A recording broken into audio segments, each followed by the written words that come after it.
office, man. You know I'm wearing black today because I'm grieving a loss. A loss, a loss of expectations, a loss of hope.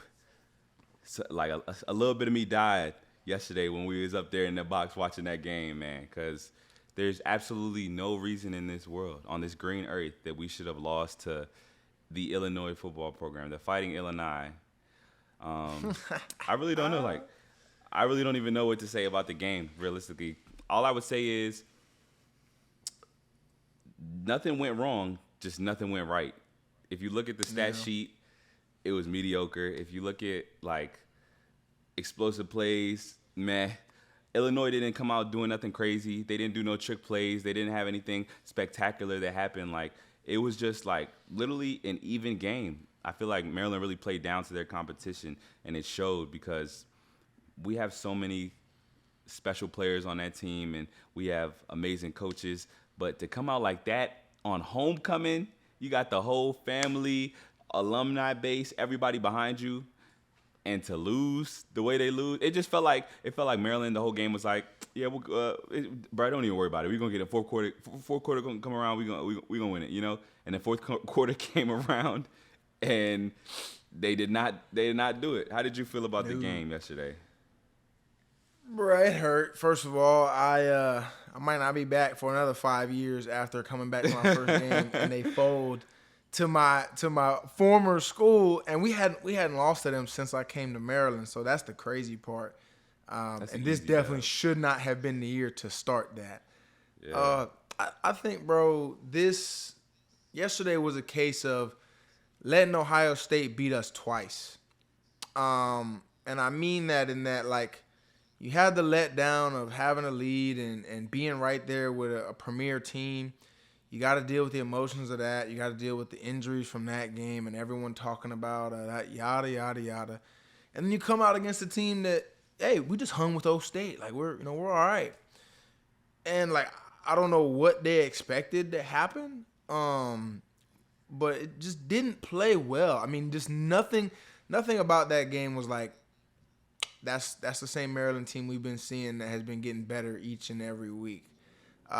Just came out flat, like giving up a touchdown very first drive to Illinois to an offense that had been in shambles. That's like unacceptable. Like that's not how you start a football game. Not how you start homecoming either. I think Loxley said it pretty well, like in the post game. Like, there's no excuse for any facet of that game.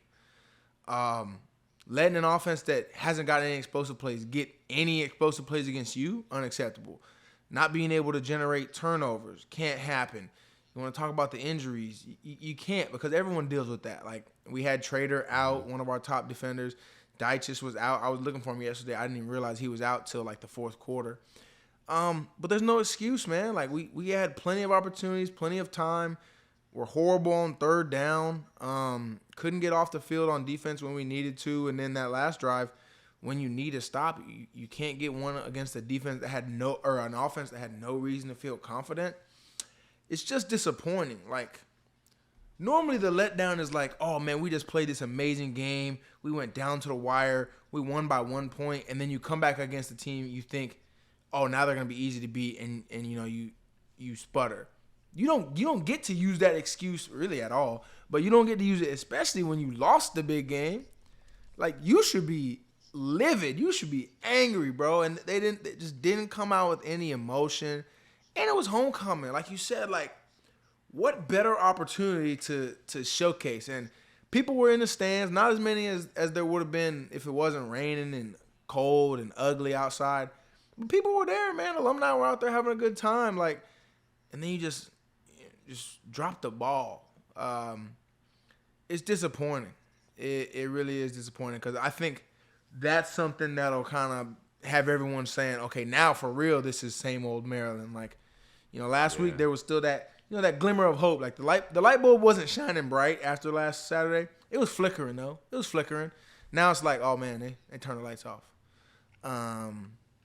And that hurts. Like, I don't know if that was, like, just a following of what happened, like, on Friday night. Like, this whole week of college football was basically just a week of letdowns. Like, Colorado fumbled the bag Friday night, 29-point lead. We blow a game that we have no business blowing. Notre Dame washes Caleb Williams and USC. Man, like, I cannot were we believe just it. were we just another domino to fall somewhere in the middle there? I guess that's a way to look at it, but just can't happen, right? Like you said, too talented, too much potential, too many big dogs in the coaching staff to allow that one to transpire the way it did. So I'm hurting. Another week, another L. It's rough, still bro. 5-2. Going into but a bye week. Yeah. Yeah, it just it don't hit the same. It don't hit the same at all. Yeah, I think the positives, yes, still 5-2 in the Big Ten, going into a bye week, so you can really sit down and watch the film for an extended period of time and make sure that you're working out all the kinks of everything that went wrong in that game, so it never happens again. Maryland had everything to lose in this game. Illinois freaking stormed the field at Maryland. Yeah, Usually what? in the past when we done lost games, they like, all right, let's get in the locker room, let's get out of here. That's how serious it was this year. Like Illinois realized won their Super Bowl by beating Maryland, which is unfortunate. But like you said, we're 5-2.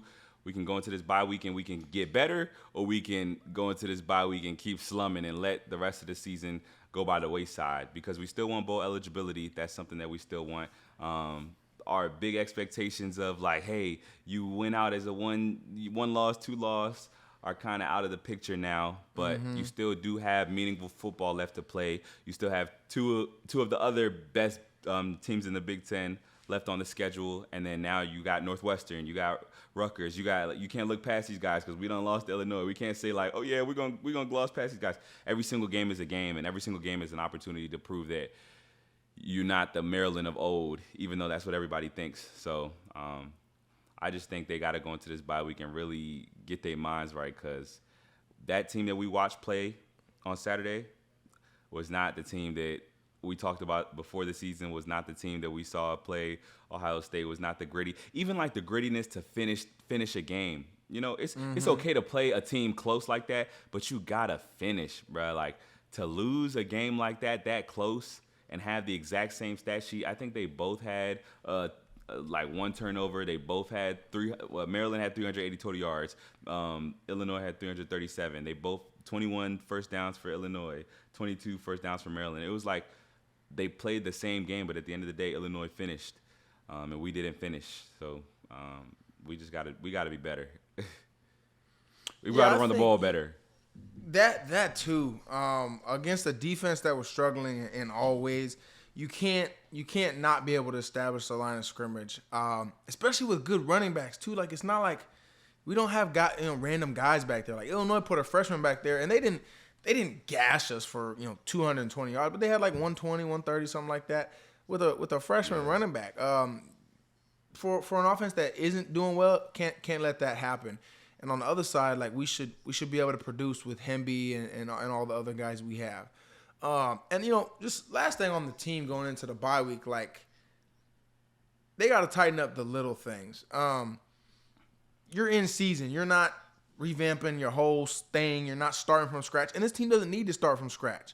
But they got to be better in key situations, bro. Third down, offense and defense, poor. And you can't lose those situations against teams that are not up to par with you talent-wise. Like, that's the no-brainer part. That's executing little assignments. That's putting the ball where it needs to be put.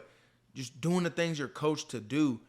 So you want to see that get fixed in the bye week. You want to see the penalties get addressed, the little things, special teams not being able to get it done in key areas and key moments.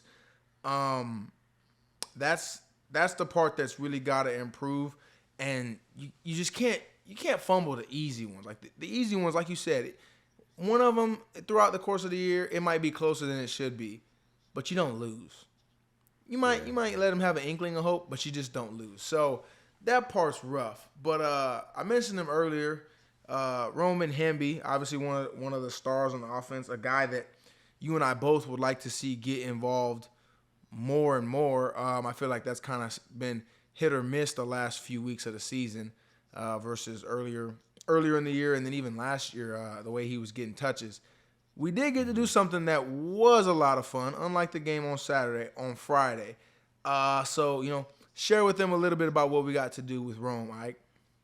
Yeah, so we pretty much got to go to Terpsville, and we were going through the facilities, really talking to Roman and getting an inside scoop of who he is as a person, why he plays, and just like getting that background about him that a lot of people wouldn't know. They just see him on Saturdays running around making plays and being a star, but underneath the helmet there's a person and there's a astute young man that has a lot ahead of him.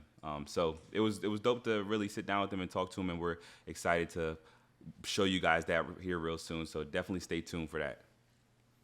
Without a doubt, it's anytime you get to sit down with a guy like you said, a lot of time people are just like, oh, that's number 24. That's the starting running back. That's the guy who takes it to the house on toss plays and all this other stuff. But you don't really understand their why. You don't understand what it means to be out there playing. You don't understand that he's a Maryland kid through and through. Got to stay home. Got to do all these awesome things. I don't want to spoil it, but it was pretty special to hear him talk about how much his family meant to him and how he wants to give back to the community and how much he values being able to be an impact in other people's lives, because that's something that fans both of Maryland and just of the game of football period don't understand how much guys want to be able to make an impact, and when they're able to, that's as fulfilling as any touchdown run or big hit, forced fumble, sack, all that kind of stuff. That's what it's really about, man, making people smile and making someone else's life better when you have the opportunity to. So y'all will get to hear a lot more from him, and we look forward to being able to share that with you all. So something else we haven't done yet this season, and because it's the bye week, we don't have a ton to talk about. We're going to kind of take a little bit of a lap around the world of college football. Like we kind of already said, it started on Friday night, this past week anyway, with Colorado, obviously the epicenter of really the football period universe with Coach Prime and Travis Hunter and Shador and everything they got going on. But they fumbled a major bag against a super struggling football team in Stanford insane. Friday night. Bro, I don't see how that happens. Like, no lie. What's more crazy about it is I was watching the game. They went up 29-0. Third quarter started. I don't remember who had the ball first, but I'm like, man, it's too late. We got stuff to do in the morning for the game. Bro, I turned the TV off and went to bed. Wake up in the morning, you roll over on your phone, you're like, these boys did not lose to Stanford. That's a wild thing to see, especially because of how much momentum they had as a program. Like, obviously, they're still super early, and they've already come so far from where they were, period, before Coach Prime got there. But that was a game you can't lose, too. You can't lose that was that bad. One. That's on the coaches. That's on the defense. I don't know what happened for them to let Stanford come back. I think they had a receiver that did something crazy, like 2-3 touchdowns. Yeah, he went crazy. Like, Nerd Nation was out there going crazy. That game should not have ended that way. Even the USC Notre Dame game. Remember, we were talking earlier. I was like, yeah, USC gonna wax Notre Dame. Come to find out, Notre Dame came to play. Like, they renewed that rivalry, literally. And I feel like that game might have been the nail in the coffin for the Heisman, because prior to this game, you had Shadar, you had Caleb Williams, and you had Penix. But it's looking like Penix is the golden boy. He might really be the runaway favorite for this Heisman. Yeah, he's coming. He came back for another year, and he said, hey, I'm going to win it.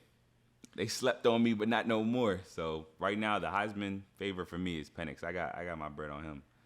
Nah. Speaking of Penix, Washington was, like you said, was able to beat Oregon last minute. Oregon missed a field goal, but shout out Michael Penix. He's from Tampa too. We went to the same high school. But he went to school with everybody. Hey, I'm telling you. Hey, look, when you go to multiple high schools and multiple colleges, it tends to overlap. Also, Florida got some talent. I don't know in case you didn't hear. We got some dogs down here.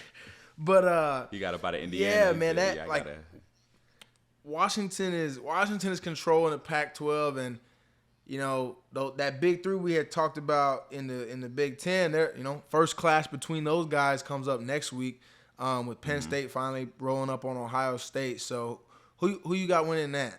It's been a lot of back and forth in my head in terms. Where's the game at? If Ohio State That's versus a Penn good State, question. I think Penn State might win that one. I'm not gonna lie to you, especially if it's in Happy Valley. If it's at home for Penn State, I think they might get that dub because Ohio State hasn't really hasn't shined much this year, but Penn State been winning some real convincing games.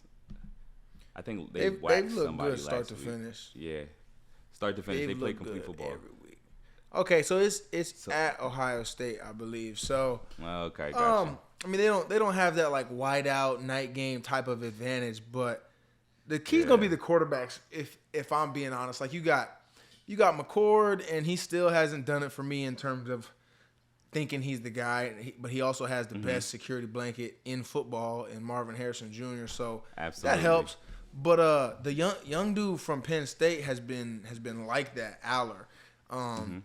So he, if he comes to play and Penn State's defense is cold, they got the number 1 left tackle in football. He's talking like he's gonna be like top 3 pick type guy, probably after Caleb and Marvin. But they got some guys, so that should be a big game.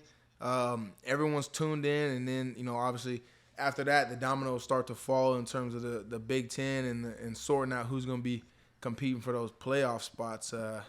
Which we are now not even. Don't sleep on the Pac-12 and the Big 12. Don't sleep on the Pac-12 and the Big 12 though. I think it's only two team races for both of those because it's going to be a rematch. The Pac-12 championship is going to be Washington running it back with who did they play with? Oregon, and then the Big 12 is going to be Texas and Oklahoma running it back to play each other again too. So I think the toss-ups right now are definitely the SEC and the Big 10 to see who's going to be the 1 or 2 teams that come out of those 2 respective conferences. If you think a SEC team gonna come out of what you call it this year? I mean, what you call that? I don't see.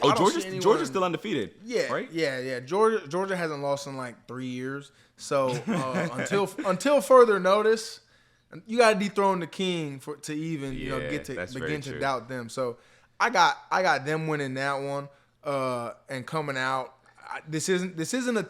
I don't think this is a 2-team year for any conference. Like, there is no number 2 in the SEC that I'm like, oh, yeah, they're going to for sure make it. I can see Oregon coming back and beating what you call it.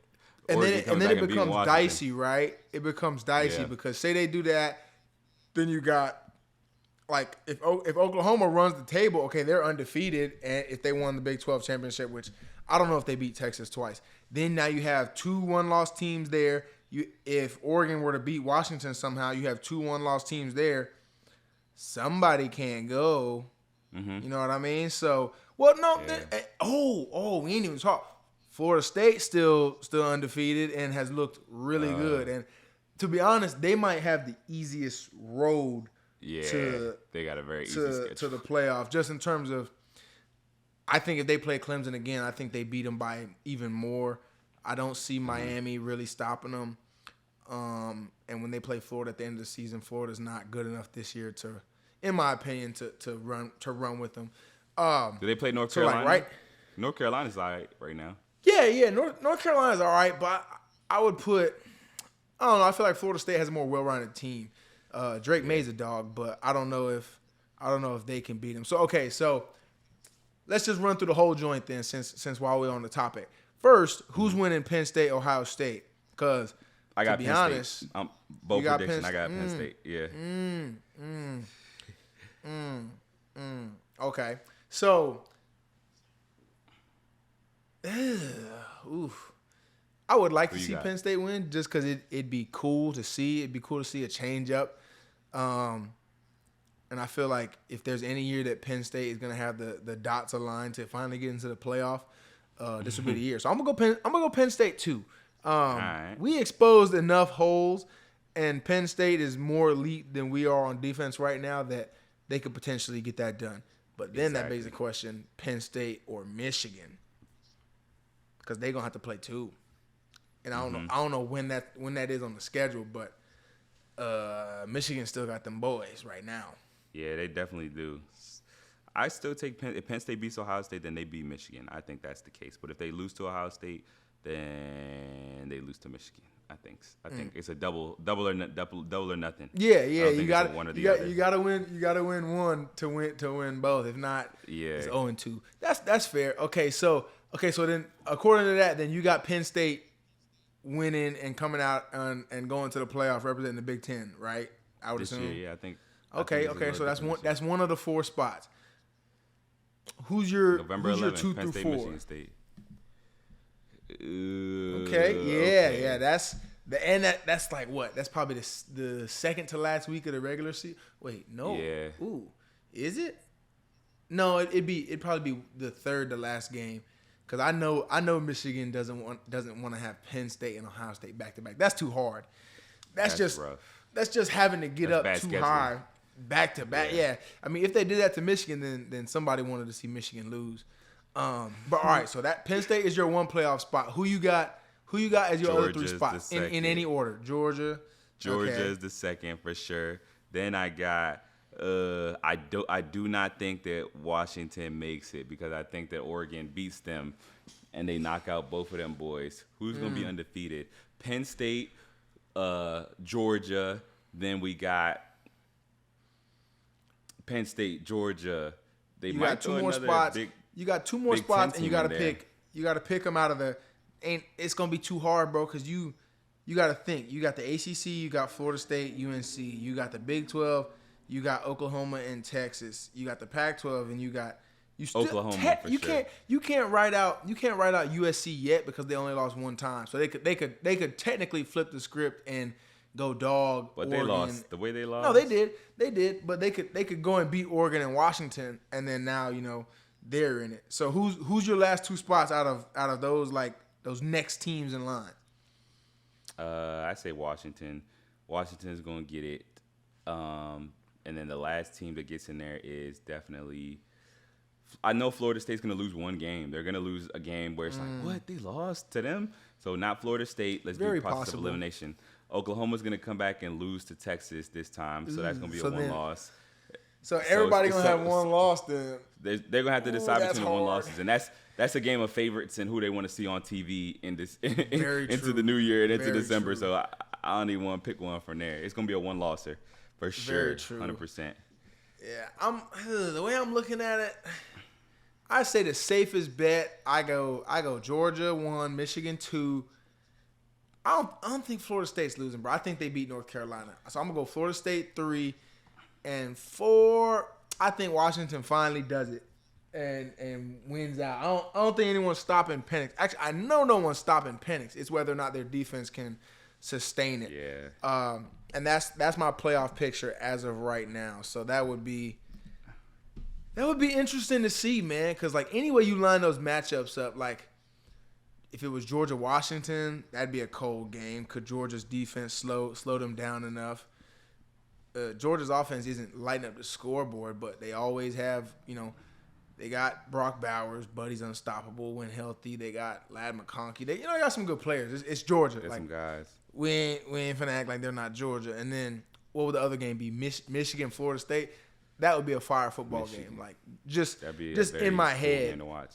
Yeah, like Michigan's defense having to stop Florida State with Travis and all those receivers. Keon Coleman, he probably wants Michigan because he came from Michigan State. So if he got them boys, he probably go for 12 for 220, something crazy. Yeah, but that Who would do you think be is the best player right now in the Big Ten with him coming from Michigan State? I think it's easy. I think it's Marvin. Yeah, I think Marvin is one. I think like if the left tackle from Penn State is really that dude like they say he is, he's like 1B or just right behind him, number 2. But Marvin Harrison is different. Like That's a game changer. You put him on a team and it changes your team. Instantly. I mean, bro, you saw what he did to us. Like they had nothing. They had no run game. They didn't have much of a pass game. And until like late in the second quarter, he didn't really do much because they weren't really trying to give him the ball. Then all of a sudden it was just like, bro, can you chill out? Like, stop. Like at one point, like the nail in the coffin, Buddy scored. They got a penalty. They come back and say, hey, throw the ball to him again, over the middle, again. And again. And he scored again. Like, dang, bro. Like, there's very few dudes where you can just say one guy. I mean, football is just too hard of a game normally for that. Unless you're the quarterback and, you run around like Caleb Williams does and just make some crazy play happen. He's different at wide receiver, bro. There's nothing Buddy can't do. And in the biggest games, too, is when he makes these crazy plays. And you're just like, all right, chill out. But he's pound for pound the best for me. I think, like, Blake Corum's a dog, but he's not having the type of year this year that he was last year prior to his injury. So I can't really say that he's pushing Marvin Harrison for that spot right now. And none of the quarterbacks are, in terms of just they're not that, top first round type dude. Like Marvin's going number 2, realistically. 3 at worst if a team wants a tackle. So that just is what it is. Buddy's different. Yeah, he's a very good football player. Without a doubt. We know firsthand. Yep. He hurt our feelings badly. And that's part of it. It is part of it. I think that's all I got on my end. Yeah, man. It's the bye week, bro. The vibes are low. I mean, we doing what we can. We making it work, but losing 2 in a row and losing to Illinois the way we did on homecoming. Both of us finally made it to a game. Good vibes, having a good time, and just Bad wet luck. the bed. Yeah, like I said, I'm not coming back anytime soon if that's how it's gonna be. But like we said, the homecoming was good vibes. That's the cool part. Like, getting to experience it, as an alum instead of as a player, it is pretty cool. Just seeing that different perspective, seeing folks in their 70s, 80s got their Letterman jacket on at the tailgate hanging out. That stuff was pretty cool. Like, Dominique Foxworth was there, old All-American, played in the league. Now he's on ESPN every day. Like, seeing different people like that is pretty cool. Seeing former teammates, all of that was fun. So at the end of the day, me and the fam had a good time. We did what we could. We made the most of it. The game part, it is what it is. I guess homecoming, that's like the least of your concerns when you're coming back. Yeah, most def. But another good week. We're going to try strap it up, get ready for Northwestern, and then see where the rest of the season leads us. But we appreciate y'all tuning in. Definitely keep tapping in. Dirty Terps, we out. Yes, sir. See y'all next time.